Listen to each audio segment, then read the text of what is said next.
Okay guys, I'm here today with John Danaher again, huge honor for me. And guys, we just shot an entire instruction with John about triangles, so this is the fifth part of Enter the System. And it's all about triangles, triangles from everywhere, from bottom, from top positions, from standing, from every type of situation you can imagine. And I was really impressed again with how much John knows about triangles. So he was showing some details here that I had never seen before, and details that make the strangulation of the triangle like really tight. And one of the questions that we received the most before we shot this instruction was like how to lock the triangle if you have like shorter legs. So John is gonna break down here for us today what you gotta do if you have shorter legs, and I think that's gonna help you a lot because it's gonna help you if you have shorter legs or if you have long legs, right? Because if you have long legs, now your triangle is gonna get even more perfect. If you have shorter legs, you're gonna understand how to be able to lock it. So in this case here, like John is shorter than me. We even gonna show here like how long is my leg compared with his legs, and how bigger is my upper body compared with his upper body. And I used to compete in the super heavy division, which is like 220 pounds. And so John is gonna do the triangle on me, and he's gonna explain like every single detail about how to lock the triangle and how to make the triangle like really tight.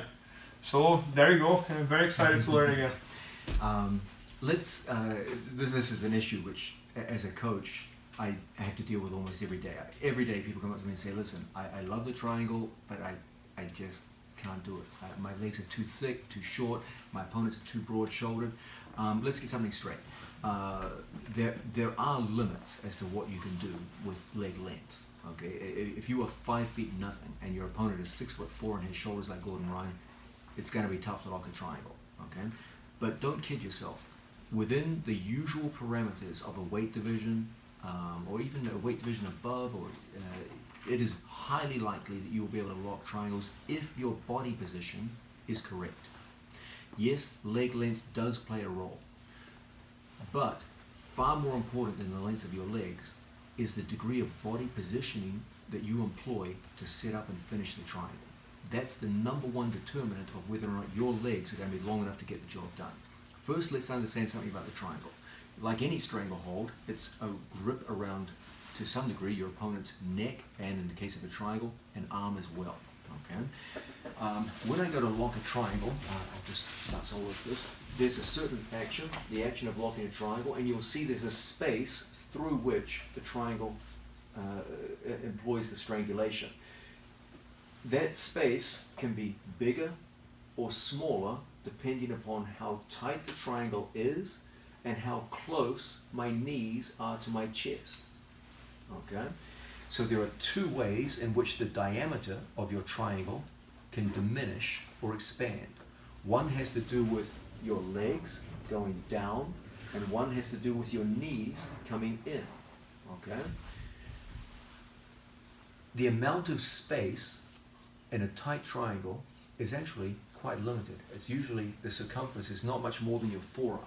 So you can see when I start to lock up a triangle, my forearm, as I go to strangle with my legs, is roughly the diameter. That means if your opponent's very broad-shouldered, it's going to be hard to lock up on him unless you do things exactly right. Bernardo has a broad set of shoulders. As I said, he was a super heavyweight champion, and I have a set of short legs. One of my legs is actually crippled, and I can't even straighten that leg, so it's even shorter than would normally be the case. But I can use body positioning to get around these problems. Let's start with Bernardo facing the camera, and I'll have my head to the camera, and we'll start to see how we can get this to work. Okay, from any standard situation where we go into a front triangle. Now, bear in mind, one of the big themes of this video is that there are 5 versions of the triangle, and the one which is the most popular, the most well-known, is this, the front triangle, but we'll spend time on all 5 of the triangles. The #1 problem is Bernardo comes in closer to me on the knees, is that Bernardo's shoulder starts coming inside the lock of my legs. That's the #1 problem that we face, okay? Ultimately, what I want to do is I want to have Bernardo's neck and one arm inside my triangle, but what I don't want is the bulk of his shoulder. that adds considerably to the circumference that I have to cover with my triangle. The more Bernardo's shoulder comes forward, the harder it becomes for me to lock an effective triangle behind him until I'm in situations where I can barely cross my feet. Okay, that's not what we're looking for. So what we want to do in these situations is we want to eliminate the shoulder. How are we going to do that? Well, the number one method is for me to begin with angle. Okay, the more Bernardo's head rises, the more stress my triangle gets put underneath. Okay, so that's not good. The more Bernardo's head drives forward, the more the shoulder comes in, and again, my feet get forced apart. So we don't want to be square in front of our opponent, because as he drives forward on us, you see the impact on my feet. And we don't want our opponent's head rising vertically, you see the effect on my feet from that. Okay, so we've got to find a way to get around both upward postural pressure and forward stacking pressure. That means I've got to do two things. I've got to control his head, and I've got to get myself offline to an angle. So the first thing I'm going to do is I'm going to come up and I'm going to cup my training partner with one hand behind the head. Let's try to avoid this kind of thing for now. Okay, we'll come back to that in the video, but for now, let's grip one-handed. Okay, so when Bernardo goes to posture up, there's some resistance there. Okay, secondly, we're going to need some kind of angle. So I'm going to put my calf muscle over his shoulder, just like so. And that's going to give me an ability to turn off his shoulder and then take my second hand and put it elbow deep inside my training partner's leg. So now we're starting to get angle on our training partner. Now, do you remember we said we had to eliminate the shoulder? That's exactly what we're going to do. We're going to take our 2 feet and point them in the same direction that Bernardo was pointing. If my feet point down Bernardo's body and he puts any kind of forward pressure on me, my feet come apart. Okay? So what I'm going to do is I'm going to swing my body around to face the same direction as him. When he goes to posture up, my left hand makes it difficult. Then from here, I'm going to take my left leg and I'm going to cover Bernardo's shoulder. So there's a sense in which, from the camera's perspective, the shoulder disappears. I've eliminated the shoulder from the lock of my sankaku, my triangle. Now, when I go to lock my legs, my support leg comes to my strangle leg. Don't try to bring your strangle leg to the support leg. Bring your lower back off the ground, and from here, I lock a figure of 4. When I lock, it's an unusually tight stranglehold because of the very nature of the lock. Because I made his shoulder disappear and I turn inwards. Even when Bernardo goes to posture up on me, even if you go to stand up on me, it means very little. From here, I point my knee in towards the crotch. My thigh makes his shoulder disappear. And now, the lock of my triangle is directly above Bernardo's head. When he goes to pull me up off the floor, etc., the stranglehold is enormously tight. And we get a very, very tight strangle indeed. Let's change our focus, let's change our angle so you can see something interesting happen to Bernardo's shoulder with regards to my triangle. I'll go on this side, Bernardo. I want you to pay attention to the back of Bernardo's shoulder, okay? When the triangle is done properly, you should be able to see his shoulder from the back. You should be able to see his rear deltoids. So Bernardo comes just right here, and I lock a triangle here, okay? Now, from this, bring the knees in tight, Bernardo.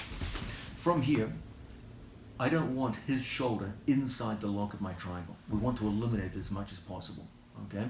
You will see something interesting happen. Currently, you can clearly see that with my feet crossed in this position, Bernardo's shoulder is inside my knees. It's inside of my overall triangle.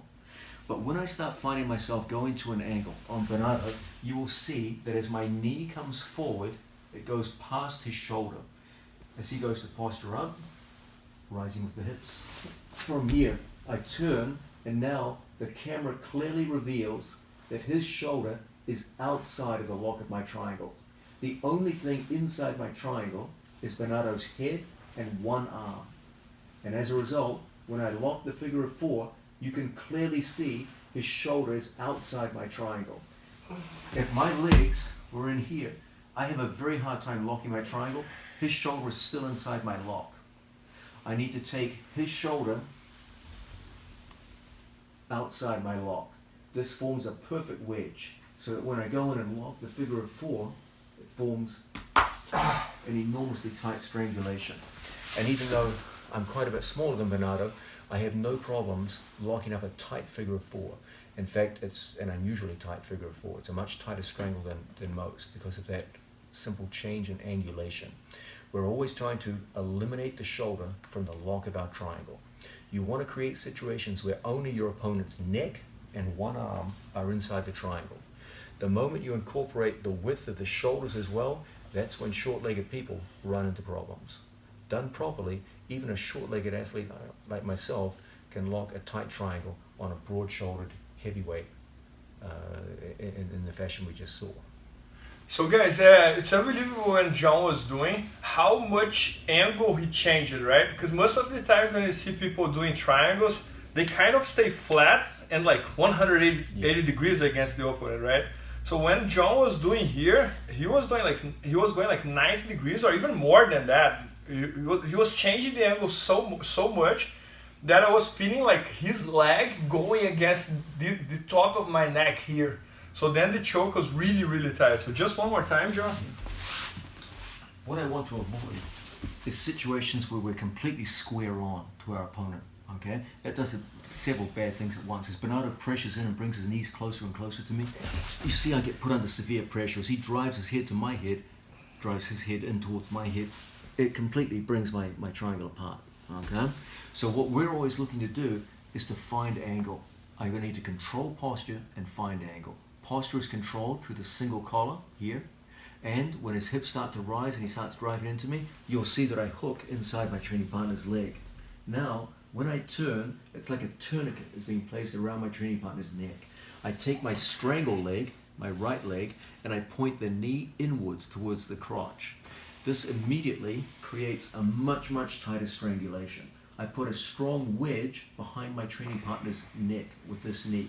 The further my knee, the less wedging effect there is, the more danger is of him pulling away. So I want to make his shoulder disappear from view, as it were. Now in a situation like this, the second we make contact, we form a very tight stranglehold indeed. So guys, look how his leg is right on my neck over here. Look, and then plus with my arm, I mean like I can barely breathe here, and he's not even pushing it. So even before we lock the triangle, if Bernardo goes to talk, you'll see that the strangulation is beginning even before the lock of the triangle.